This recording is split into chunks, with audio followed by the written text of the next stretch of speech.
In another development, President of South Africa, Julius Malema, has paid a courtesy visit to the Lagos State Governor. I want to say to fighters, do not be intimidated. However, because CIC said One Africa, I've got receipts from their organizations. Hello and welcome to the channel. Let's take a look at the reactions to this story briefly. Now, Malema landed safely in Nigeria. He was also welcomed nicely there. They even called him a president of South Africa. There you have it. Now, what are your thoughts on the content of his speech? As expected, he will be addressing South Africans. The issue is illegal immigration, and then the biggest one of them all, which is like salt to the wound, is those that are cocky, arrogant, and talk down on South Africans. And that is what South Africans have been saying, that all this energy that other Africans are using to attack South Africans, they must use it to critique their governments who are not living up to their promises. Now, it wasn't just Malema who called for One Africa. Jacob Zuma made a speech calling for One Africa, one currency. Yonke Leonto, even Lady Pando of the ANC. What are your thoughts on this? Please give this video a thumbs up. Thank you so much for joining us on this video. Let's take a look at the sentiments. Oh, guys, I am so proud of CIC. Oh my God. When he covered so many topics, and I want to say to fighters, do not be intimidated. However, do not be intimidated. Anyone who comes for you, because CIC said One Africa, I've got receipts from their organizations. I've got receipts for days. Oh, Sana, what a time to have such a president. Oh, like we are led, like he just gave a class, like he covered so many topics. Like in the beginning when he just started to sing our cardinal pillars. I grew up in church. It's like he was like, I don't know, it felt like he was preaching those cardinal pillars. Oh, guys, oh. When he was finished speaking, the president, the standing ovation they gave him, everybody wanted to touch his hand. Oh, what a time. Yeah, I'm so proud. It's such an emotional, I don't know, listening to CIC really does evoke so many emotions, but also he's so easy to understand when he speaks. It's so easy to understand what he's saying. It's easy to hear him. I don't know if I'm Nandiamuva because Nandiamtanda, but what a time. We are led. In essence, when the Nigerian Bar Association Annual General Conference decided to have the CIC as their keynote speaker, they showed the UK the middle finger. Remember, a few months ago, the CIC had to go to the UK to address students at Cambridge University, and the UK tried to censor him. Apparently, the CIC's visa was declined by the UK government. Now, one of the things that the CIC said at this conference was that lawyers should be agents of change, which makes me want to request this to Nigerian lawyers to bring about change. Can you, brothers and sisters of Nigeria, please do away with this blonde hair? It is a serious symbol of colonialism. That said, let me conclude by saying this. For some of us, the CIC speech will go into the history books as one of the best speeches we've ever had in a long time that seeks to unite the people of Africa. Guys, that's what there's a difference between pride, nomona, nobutagati. You cannot compete with this guy. Never, you cannot compete. We want to rely on my yes. Hey, in Nigeria, my yes. Yeah, boss. Abu Maibuya consultation. Bashes my whole and about 60, 120. Rely on your boss. Yeah, I was driving, listening to CIC for 30 minutes. Let's speechless. I saw the speech. 30 minutes. About international politics. I does a man. I does a BEE. I'm a tenderpreneur. What? International global politics. CIC. Yeah. ubone nama-credentials wakhe mabamshaya introduction ethathe 2 minutes and 2 seconds man. Uyibheke ukuthi usesi bathini ngaye. Usitshela abantu basemapurchasing, I moved from the cult into zokuthakatha. Makumele ukhuluma indaba zepolitics. Hey cult yani.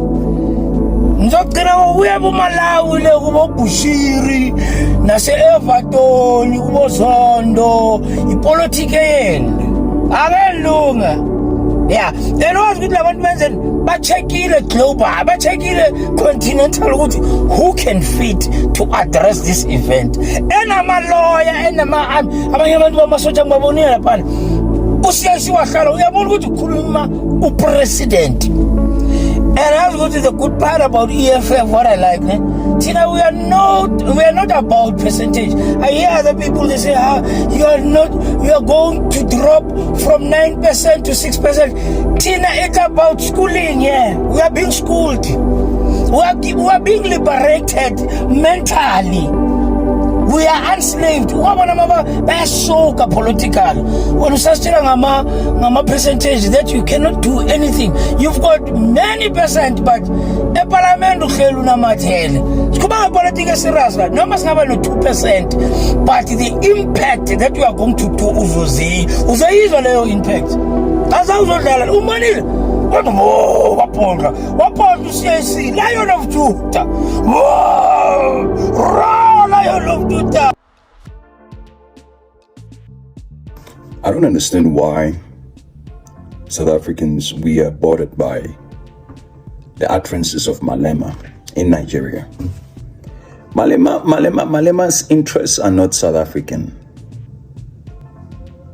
His ambitions clearly have got nothing to do with South Africa. Based on what he normally says when he goes overseas. Well, when he goes to Nigeria or other parts of Africa. You know, talking nonsense. Most probably he has interests there. He's got business interests. Because whenever you hear somebody says One Africa, open borders and things like that, you must know that that person's speaking for his own interests. Those interests have got nothing to do with us as ordinary South Africans. Because there is nothing positive that has happened since the coming of Nigerians in this country in droves. And I'm using Nigeria in this instance because that's where Malema went. I can also talk about Zimbabwe. I can also talk about other nationals from other African countries. That when you look at the positives of Nigerians coming into this country, and most of them, if not all, have come in illegally, the net outcome of their contribution in this country is nothing but destruction, illegality, and criminality. Those that have done bad, they tremendously outweigh those that have done good. So you can't talk Pan-Africanism to us. Doesn't make sense. You are not listening to South Africans, where you've declared MK Party enemy number one. You can't talk Pan-Africanism. I don't understand. How do you then expect to unite continents when you cannot unite as so-called black people in your respective parties? You should start at home. You have failed to do that at home. So South Africans, don't be surprised. This is who he is. That's why I never even believed him when he said here, or no, Zimbabweans are getting tenders. No, somebody's eating his lunch, or he's got interest in those tenders. So they've been given to Zimbabweans, and probably his proxies are being affected in those tenders. Who knows? So this is not about black and white at the end of the day, but it's about South Africa for South Africans. South Africa, we need to protect our country against any foreign interference in the form of illegal immigration, because that is the biggest interference into our country. But insofar as what Malema is saying in Nigeria, I'm not surprised. He should lose more votes. I think what President Trump has done successfully for the brand of Julius Malema is make him world famous. Because look at where Malema is today, delivering speeches with a full packed hall in Nigeria. Malema delivered a very powerful speech in Nigeria. It was very well received across the continent and many parts of the world, citing and positioning Africa first and Africans first on the continent. And also when he says that we're not afraid of Trump, I think everybody felt it, because Trump has really been abusing African leaders, and he has been really abusing the African continent. He wants a lot for nothing, and he wants to force his ideology and his policies on African governments. So I think that Trump has really done a good job for the brand of Julius Malema, and obviously the brand of the EFF. And I think that was a wonderful speech. Those who haven't had time to listen to it, take some time and listen to it, and listen to it as an African person. Don't listen to it as somebody whose mind is still colonized. Well, there you have it. Sentiments coming in there from those who appreciate a good leader and a good speech. Now, there you have it. Now, what are your thoughts on the content of his speech? So let's see how this one goes. Of course, another point that was trending was the fact that it wasn't just Malema who called for one Africa. So the EFF members were saying, okay, so it's just Malema, no ogunenkinga, oguti yena asho the same words. No, I don't know. What are your thoughts on that sentiment?